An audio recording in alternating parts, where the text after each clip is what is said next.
I just want to quickly detail the problem. So, Winchester white box ammo.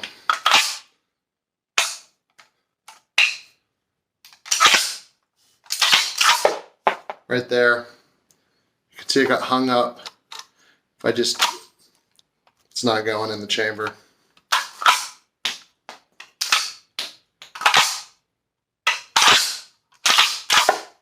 Same. And I'm not short stroking it, it's picking one up.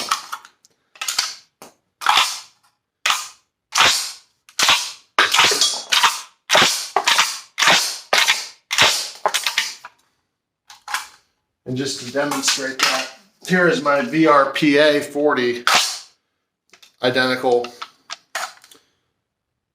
ammunition.